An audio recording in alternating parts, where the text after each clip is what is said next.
हमारे साथ इस वक्त बातचीत के लिए मौजूद हैं दिल्ली बीजेपी अध्यक्ष आदेश गुप्ता जी। सर, सीबीआई जांच की एक बार फिर से सिफारिश की गई है डीटीसी बसों को लेकर के। बिल्कुल मैं एलजी साहब के इस कदम का बहुत स्वागत करता हूं कि इससे आम आदमी पार्टी का एक और भ्रष्टाचारी चेहरा सामने आ गया है कि किस तरह उन्होंने दिल्ली की जनता के लिए डीटीसी की 1000 बसों के टेंडर आमंत्रित किए और उसके बाद नियमों का उल्लंघन किया, सीबीसी की गाइडलाइंस का, प्रिक्योरमेंट के नियमों का, जनरल फाइनेंस रूल का वायलेशन करके, उल्लंघन करके उन्होंने एक ऐसी कंपनी को कॉन्ट्रैक्ट अवार्ड किया जिस कंपनी ने उस कैटेगरी में बिडिंग नहीं की है, उसको निगोशिएशन करके उसको टेंडर अवार्ड किया गया।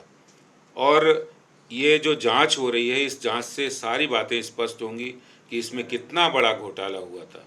मुझे लगता है कि जिस तरह पहले मेंटेनेंस, इन्हीं बसों के मेंटेनेंस का जो टेंडर किया था उसमें भी घोटाला किया था, एक खरीद में भी घोटाला है।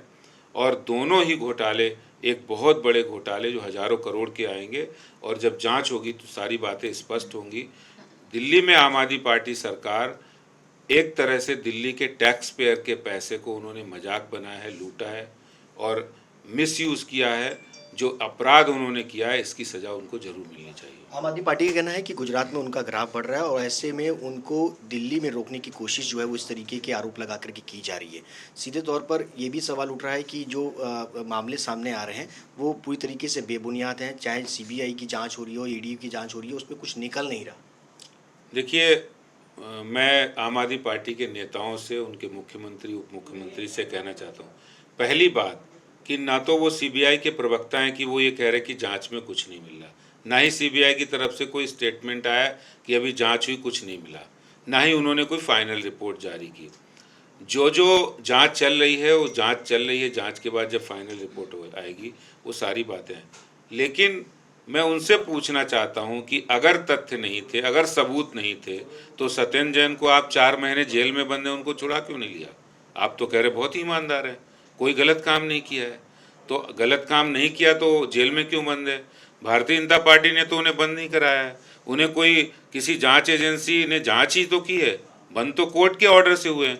कोर्ट है, इस देश में न्याय व्यवस्था है, न्यायालय है, आप जा सकते हो।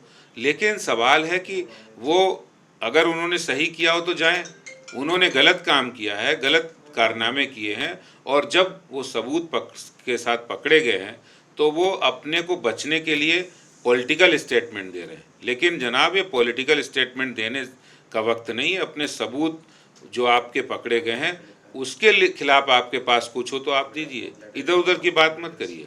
डीटीसी पे उनका ये भी कहना है कि किसी प्रकार का कोई टेंडर नहीं हुआ, कोई बसेस जो है वो नहीं खरीदी गई। बिल्कुल झूठ बोल रहे हैं। पहली बात कि जब बसों की खरीद हुई है तो टेंडर हुआ है, टेंडर प्रक्रिया हुई, टेंडर कॉन्ट्रैक्ट अवार्ड हुआ है। अगर आपने बसों की खरीद नहीं करनी थी तो टेंडर क्यों किया, अवार्ड क्यों किया? पहली बात। दूसरी बात, आप ये कह रहे बसों की खरीद नहीं हुई है, तो आईपीसी की धारा इस बात की भी सजा है कि आपने कोई मर्डर का इरादा भी किया है तो उस बात की भी सजा है। 307 उसी की धारा है। तो आपने इतना बड़ा मर्डर, इतना बड़ा करप्शन करने के लिए जो टेंडर किया था और टेंडर में नियमों का उल्लंघन किया है वो सब सामने आ गया है। तो आप कह रहे हैं आपने टेंडर वापस ले लिया है। अरे टेंडर आपने किया ही क्यों था? भ्रष्टाचार के इरादे से किया था, गलत अपनी फेवरेबल कंपनी को फेवर देने के लिए किया था। अगर ईमानदार होते तो आप कहते नहीं हम तो कर रहे हैं, हमने बिल्कुल ईमानदारी से किया है, वापस नहीं लेना पड़ता आपको। चलिए, बहुत बहुत शुक्रिया बातचीत करने के लिए। आदेश गुप्ता जी के साफ तौर पर कहना है कि इस पूरे मामले की जांच जो है वो सामने आएगी कि आखिर की पूरा मामला क्या है। कैमरा पर्सन दीपक बीस के साथ सुशांत मेहरा, दिल्ली, आज तक।